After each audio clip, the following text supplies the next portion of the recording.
जय हिंद, नमस्कार। I hope कि आप सब अच्छे होंगे। आज का हमारा टॉपिक है हिंदी का।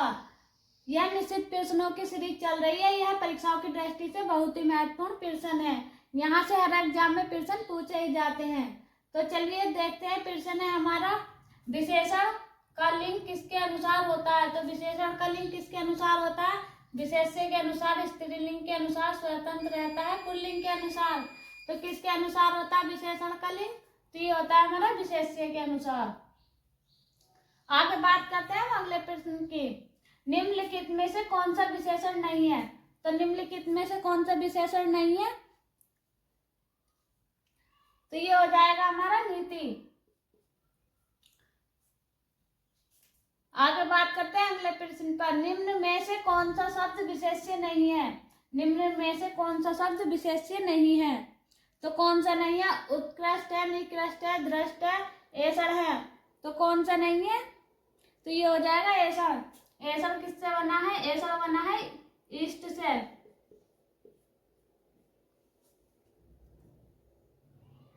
अब बात करते हैं अगले प्रश्न पर। नीचे दिए गए किस वाक्य में विशेषण का प्रयोग हुआ है? तो नीचे दिए गए किस वाक्य में विशेषण का प्रयोग हुआ है? ऑप्शन हमारा लड़का आया है। अगला ऑप्शन है वह गुलाब का फूल है। अगला ऑप्शन है गुलाब के फूल मुझे पसंद है। अगला है वह लड़का फूल देकर चला गया। तो इसमें कौन से वाक्य में विशेषण का प्रयोग हुआ है? तो इसमें हुआ है हमारे गुलाब के फूल मुझे पसंद है। आगे बात करते हैं अगले प्रश्न पर। निम्नलिखित में से एक विशेषण शब्द नहीं है। तो निम्नलिखित में से एक विशेषण शब्द नहीं है। कौन सा है? वरदान है, वरद है, वरदायक है, वरण्य है। तो कौन सा हो जाएगा इसमें? तो ये हो जाएगा हमारा वरदान। ये विशेषण नहीं है। आगे बात करते हैं अगले प्रश्न पर। उत्साह शब्द का विशेषण है। तो उत्साह शब्द का विशेषण क्या है? उत्साह है, उत्साहित है, उत्साह है, उत्साही है। तो क्या हो जाएगा उत्साह शब्द का विशेषण? तो ये हो जाएगा हमारा उत्साहित। आगे बात करते हैं अगले प्रश्न पर। युद्ध देखकर अशोक का कठोर हृदय मोम जैसा पिघल गया वाक्य में विशेष्य है। तो क्या विशेष्य है इसमें?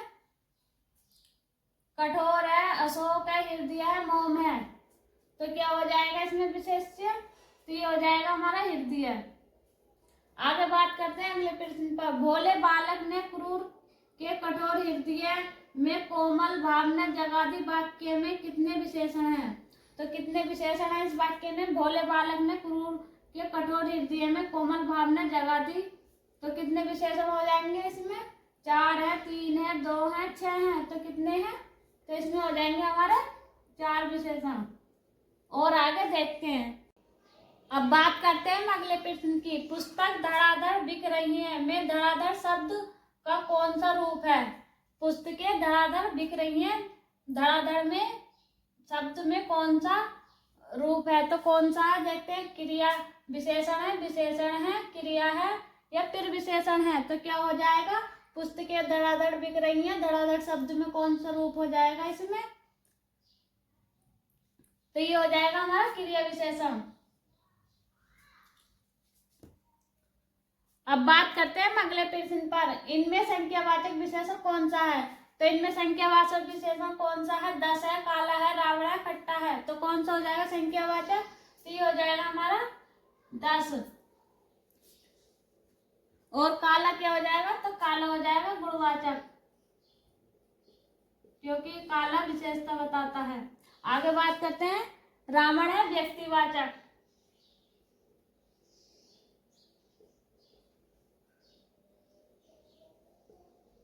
और खट्टा क्या है? तो खट्टा भी गुणवाचक है।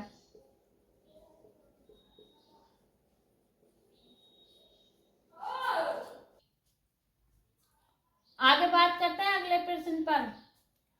सुगंधित कस्तूरी के लोभी शिकारी राजस्थानी हिरणों का अवैध शिकार करते हैं। तो इसमें विशेषण और विशेष्य बताने कितने विशेषण और कितने विशेष्य हैं। तो देखते हैं। ऑप्शन है हमारा 3 विशेषण, 3 विशेष्य, 2 विशेषण और 2 विशेष्य, 4 विशेषण और 4 विशेष्य, 4 विशेषण और 2 विशेष्य।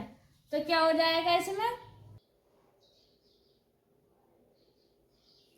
आगे बात करते हैं अगले प्रश्न पर दशरथ के प्राण राम के लिए आकुल थे वाक्य में मुख्य विशेष्य क्या है? तो वाक्य में मुख्य विशेष्य क्या है? दशरथ के प्राण राम के लिए आकुल थे, तो किसी में क्या हो जाएगा? मुख्य विशेष्य दशरथ हो जाएगा, राम हो जाएगा, प्राण हो जाएगा, आकुल हो जाएगा। तो क्या हो जाएगा इसमें? तो इसमें हो जाएगा दशरथ। आगे बात करते हैं अगले प्रश्न पर। भले और महान लोग और संयमित व्याकरण करते हैं। तो इसमें बताना है कितने विशेष्य और विशेषण है। तो 2 विशेषण है और 2 विशेष्य है, 3 विशेषण है और 2 विशेष्य है, 4 विशेषण है और 3 विशेष्य है, 4 विशेषण है और 2 विशेष्य है। तो इसमें कौन सा वाला ऑप्शन हो जाएगा? तो इसमें हो जाएगा हमारा 4 विशेषण है और 2 विशेष्य हैं। आगे बात करते हैं अगले प्रश्न पर। नीचे दिए गए किस वाक्य में विशेषण का प्रयोग हुआ है? तो नीचे दिए गए वाक्य में किसमें विशेषण का प्रयोग हुआ है? और पहला है हमारा राम और श्याम भाई हैं। अगला है राम ने माँ से पानी और खाना मांगा। अगला है माँ ने खाने में दाल और रोटी परोसी। अगला है राम ने रोटी खाकर और रोटी मांगी। तो इसमें विशेषण का प्रयोग कौन से वाक्य में हुआ है? तो इसमें हुआ है राम ने रोटी खाकर और रोटी मांगी। ये वाला हमारा सही हो जाएगा। आगे बात करते हैं हम अगले प्रश्न की। इनमें से कौन सा युग्म विशेषण नहीं है? तो कौन सा नहीं है? छोटा बड़ा, हरा पीला, 2 3, राम लक्ष्मण। तो कौन सा हो जाएगा जो इसमें सही विशेषण नहीं है, सुमेलित नहीं है? तो ये हो जाएगा हमारा राम लक्ष्मण। आगे बात करते हैं अगले प्रश्न पर। लोभी किस विधि से निर्मित विशेषण है? तो लोभी किस विधि से निर्मित विशेषण है? संज्ञा विधि से है, सर्वनाम विधि से है, संज्ञावाचक है, संकेतवाचक है। तो किससे हो जाएगा? तो ये हो जाएगा हमारा संज्ञा विधि से। और आगे देखते हैं। अब बात करते हैं अगले प्रश्न पर। आज्ञा का विलोम है। तो आज्ञा का विलोम क्या है? नज्ञ है, गद्य है, हैय है, प्रज्ञ है। तो क्या हो जाएगा नज्ञ का विलोम? तो ये हो जाएगा है। अब बात कर लेते हैं कि अग का अर्थ क्या है। तो इसका अर्थ है आज, और है का क्या हो जाएगा? कल।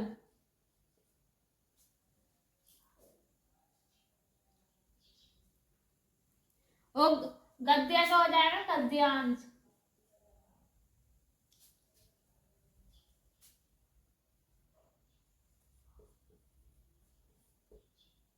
और आगे बात करते हैं प्रज्ञा क्या है? विद्वान।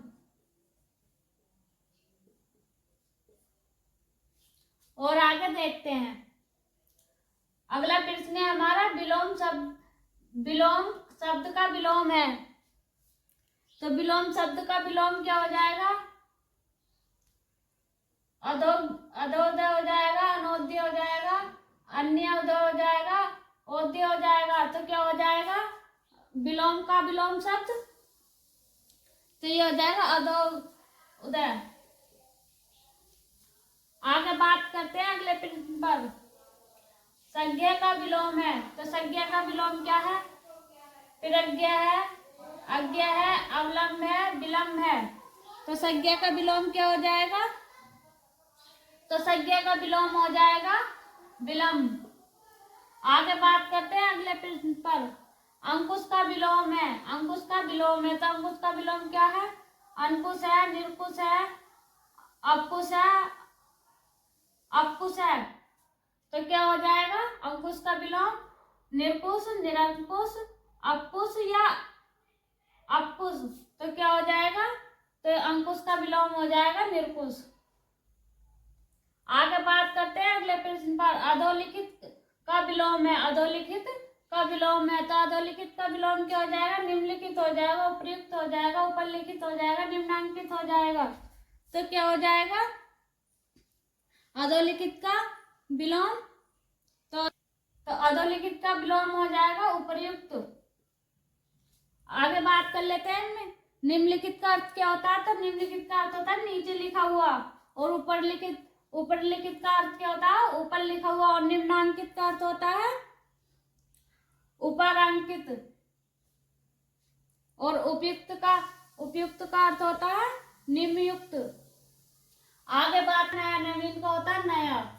आगे बात कर लेते हैं अगले प्रश्न पर। कृत काय का विलोम है, तो कृष्ण काय किसका विलोम है? स्थूल काय का है, नृस काय का है, वृष काय का है, क्षुद्र काय का है।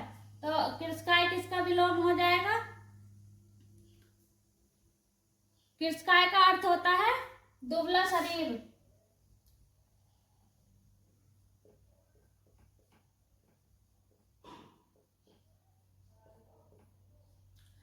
अब देख लेते हैं, स्थूल काय का अर्थ होता है मोटा या थुलथुला, और नृस काय का अर्थ होता है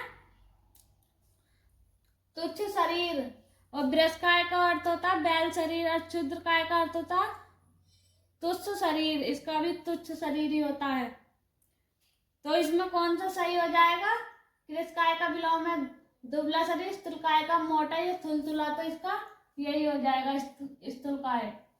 आगे बात कर लेते हैं अगले प्रश्न पर। आकाश वृत्ति का विलोम है, तो आकाश वृत्ति का विलोम क्या है? आवृत्ति है, सुवृत्ति है, पाताल वृत्ति है, अपवृत्ति है। तो आकाश वृत्ति का विलोम क्या हो जाएगा? तो ये हो जाएगा हमारा सुवृत्ति। आगे बात करते हैं अगले प्रश्न पर। ऋजु का विलोम है, तो ऋजु का विलोम क्या है? वक्र है, चक्र है, नक्र है, तक्र है। तो ऋजु का विलोम क्या है? ऋजु का अर्थ होता है सीधा, इसका अर्थ होता है सीधा। अब बात कर लेते हैं, वक्र का अर्थ होता है टेढ़ा।